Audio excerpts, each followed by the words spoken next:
So what's up mga ka-action, mga kakamping klo, muli naman po tayo nagbabalik sa ating panibagong video, panibagong reaction mga ka-action, mga kakamping. Kasama po ang host nyo na gwapo na hindi naman. Okay, may gusto lang po ako na i-share sa inyo na tiyak manggagalaitin na naman itong ating mga kaibigan na mga DDS. Okay? Regarding po ito sa isang drug case ni Attorney Laila De Lima. Ito po, para maintindihan niyo po mga DDS, mga kaibigan namin na mga DDS, pakinggan niyo po ng mabuti ito mga DDS. Okay? Huwag po kayo puro panggagalaiti. Mag naman kayo. Mukhang hindi yata kayo masaya sa mga balita.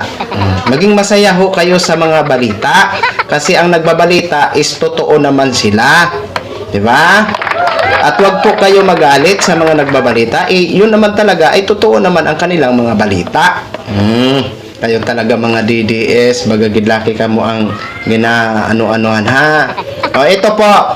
Panoorin po muna natin at pakinggan ho ng mabuti. Hindi na kailangang litisin muli ang isa sa drug cases ni Congresswoman-elect Laila De Lima. Ayon po yan sa dating Pangulo ng Integrated Bar of the Philippines na si Attorney Domingo Cayosa. Napakinggan na raw kasi ang mga testimonya at naipasa na ang mga dokumentong may kinalaman sa kaso. Kailangan lang daw ipakita ng judge ang naging basihan niya sa pag-absuelto kay De Lima. Gate pa ni Cayosa, hindi pa naman pinal ang desisyon na yan ng Court of Appeals dahil pwede pa itong iakyat sa Korte Suprema.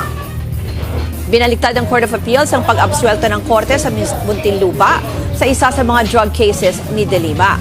Sa desisyon na inilabas ng CA, pinabura ng petisyon for certiorari na inihain ng Office of the Solicitor General para hamunin ang pagpapawalang sala sa dating senadora. So it's now for the judge siguro to look into this. There's no necessity for a new trial or a retrial.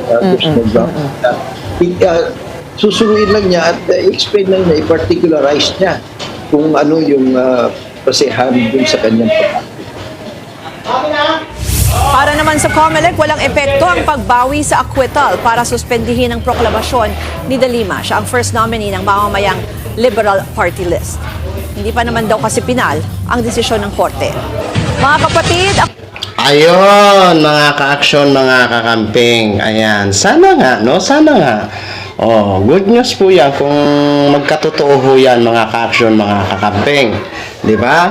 Kasi nakakalungkot naman kasi. Bakit, baka baka nagkataon.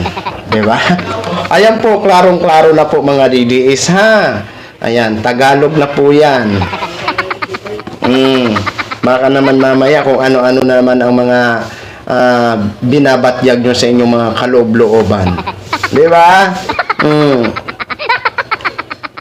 Yan ang maganda mga ka-action, mga kakamping. Maging updated ho tayo sa news. Lalong-lalo na ho dito sa problema naman na kinakaharap ni Attorney Laila De Lima. Sana nga po magkatotoo, no? So, yun lang po mga ka-action, mga kakamping, no? Share ko lang ho sa inyo. Maraming salamat po sa ating mga viewers, Luzon, Visayas at Mindanao, all over the world. Ako po ang inyong lingkod, si The Action Man. Have a good day, everyone. Beautiful.